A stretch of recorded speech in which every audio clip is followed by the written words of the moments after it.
প্রিয় শিক্ষার্থীবৃন্দ, আসসালামু আলাইকুম। পিপিটি পরীক্ষার পরে দশম শ্রেণীর শিক্ষার্থী তোমরা যারা, তাদেরকে আমি আমার অনলাইন ক্লাসে স্বাগত জানাচ্ছি। আগের মতোই তোমাদের সাথে আমি আছি Mohammad Rahel Uddin.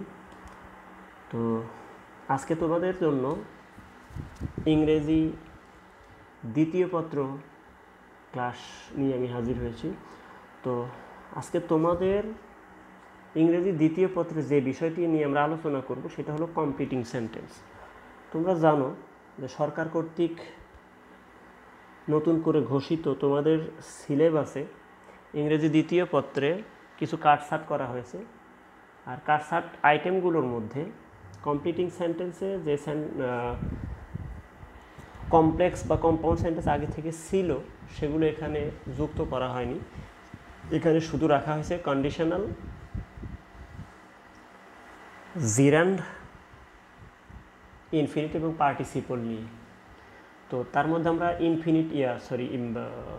Conditional sentence PPT পরীক্ষার জন্য আলোচনা করে ফেলেছি। তো সেই সময় ক্লাস স্বল্পতার কারণে আমি অন্য টপিকগুলো আলোচনা করতে পারিনি। তো আজকে তোমাদের সাথে ইনফিনিটিভ নিয়ে আলোচনা করব।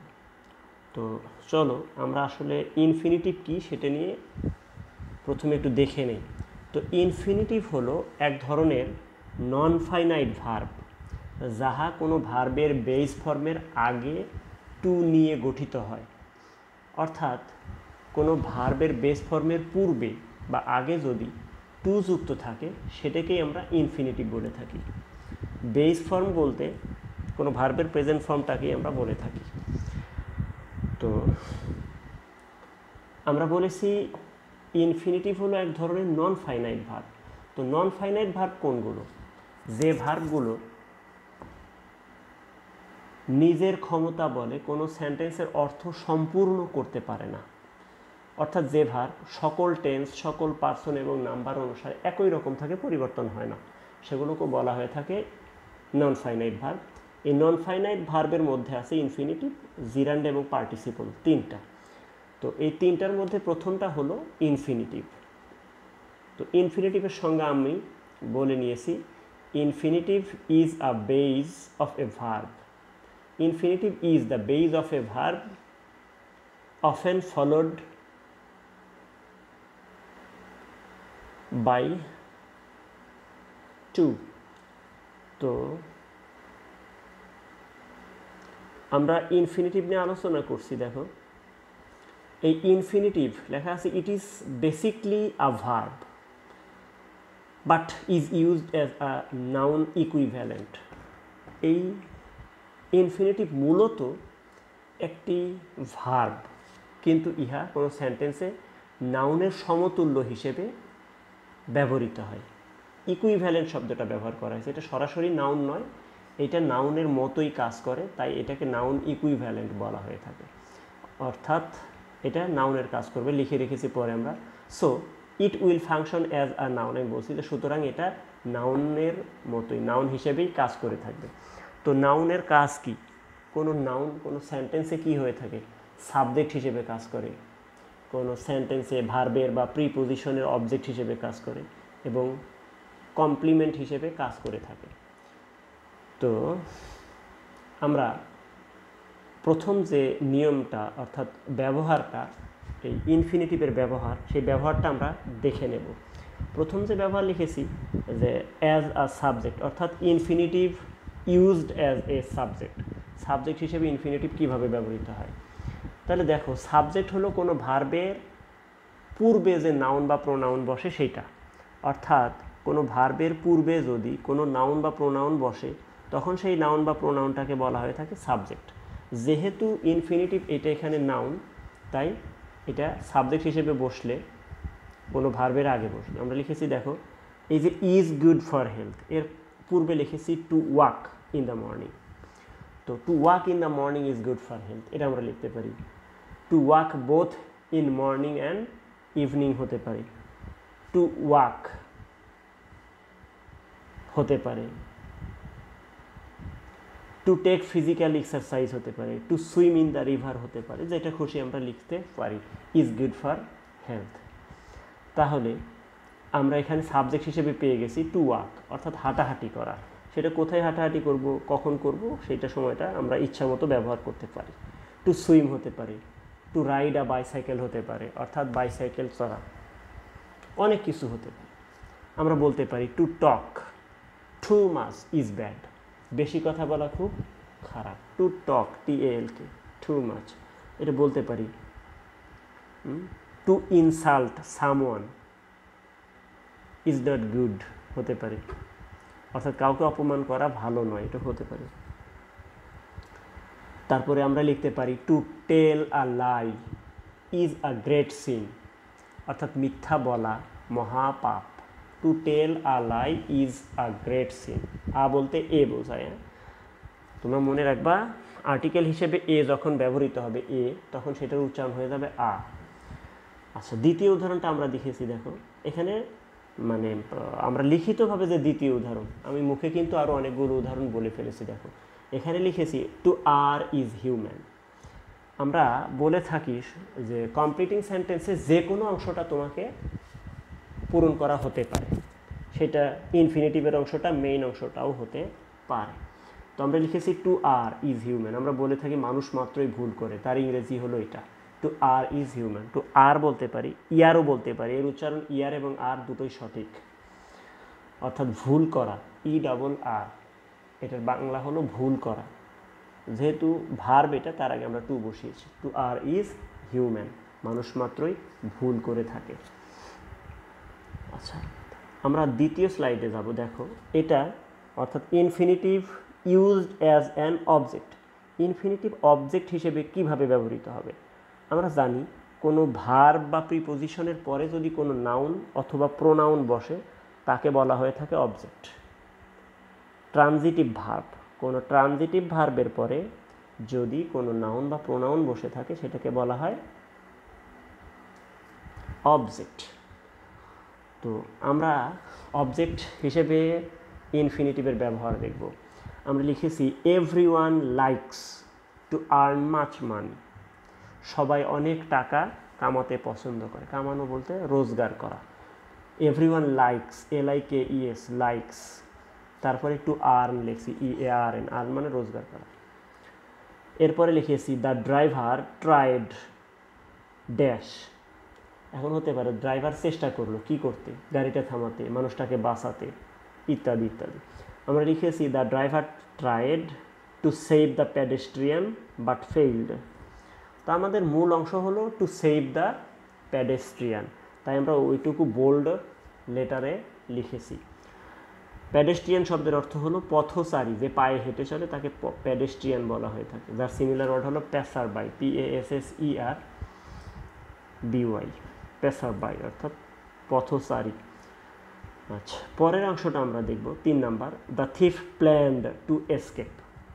দ্য থিফ প্ল্যান্ড, পরিকল্পনা করেছিল। টু এসকেপ হতে পারে, টু স্টিল হতে পারে, STEAL। The thief planned to steal something.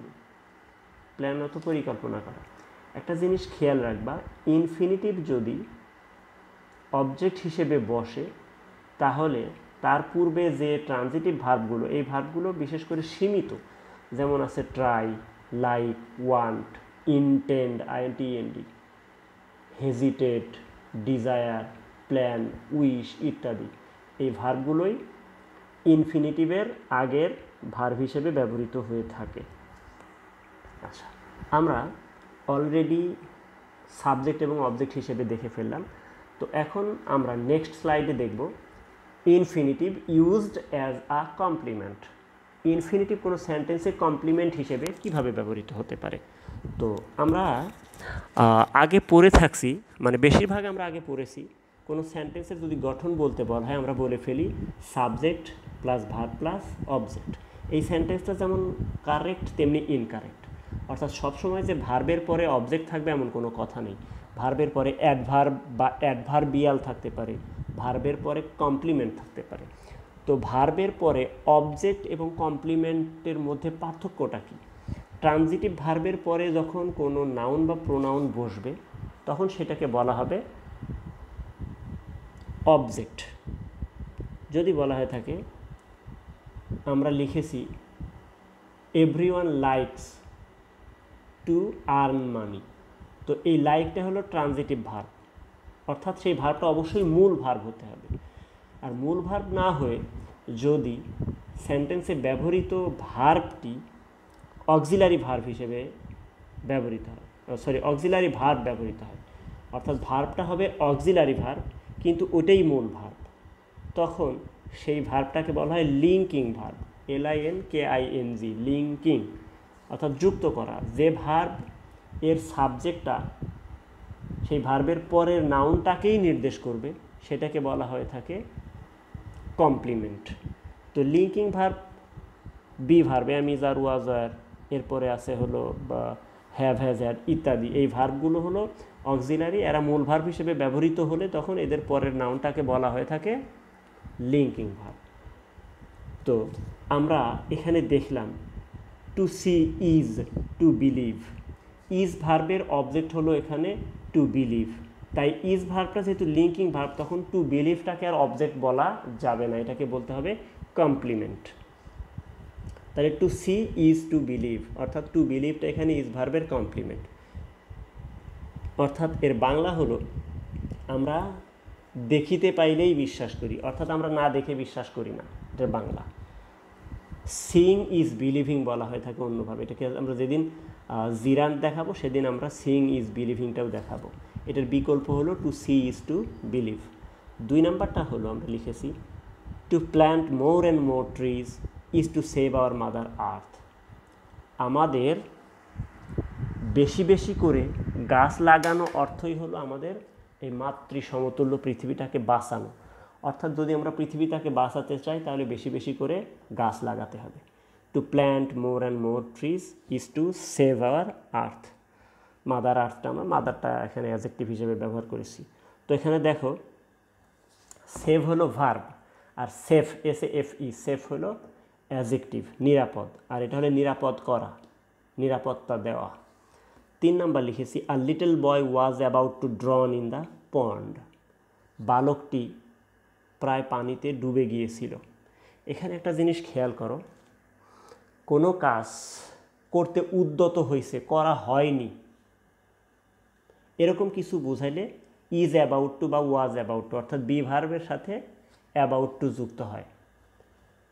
যেমন I was about to go, আমি যাইতে উদ্যত হয়েছিলাম, অর্থাৎ যাবো যাবো ভাব কিন্তু যাই নাই। তেমনি এখানে লেখা হয়েছে the boy was about to drown in the pond, বালকটি প্রায় পানিতে ডুবে গিয়েছিল, পুরোপুরি ডুবে যায়নি তবে যাবে যাবে ভাব। এখন একটা জিনিস খেয়াল করো, এই ড্রন DROWN এটা কোনো ভার্বের বেস ফর্ম, তোমরা আবার ভুল ভেবো না যে এটা ড্রন DRAWN, DRAWN যেটা সেটা হলো ড্র ভার্বের পাস্ট পার্টিসিপল ফর্ম, আর এটা হলো ড্রন নিজে একটা ভার্বের বেস ফর্ম, এর অর্থ হলো ডুবে যাওয়া। কোনো প্রাণী যদি পানিতে ডুবে যায়, কোনো প্রাণী সেটা মানুষ, গরু, ছাগল ইত্যাদি হতে পারে, যদি তরল পদার্থে ডুবে যায় সেটাকে ইংরেজিতে বলা হয় ড্রন, এর পাস্ট এবং পাস্ট পার্টিসিপল ফর্ম হলো ED, ড্রন্ড, এটা উইক ভার্ব। আর আরেকটা আছে সিঙ্ক, SINK, সিঙ্কটা হলো স্ট্রং ভার্ব, এটা হলো কোনো বস্তু অর্থাৎ অপ্রাণীবাচক কোনো কিছু পানিতে ডুবে গেলে সেটাকে বলা হয় হলো সিঙ্ক।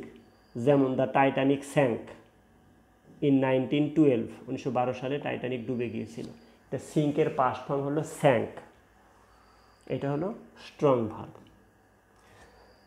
তো তোমরা প্রতিটা ক্লাসে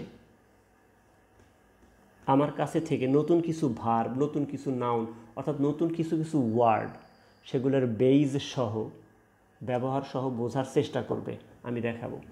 এর আগে আমি দেখবা যে ইনফিনিটিভ বোঝার সময় বলেছিলাম it is basically a verb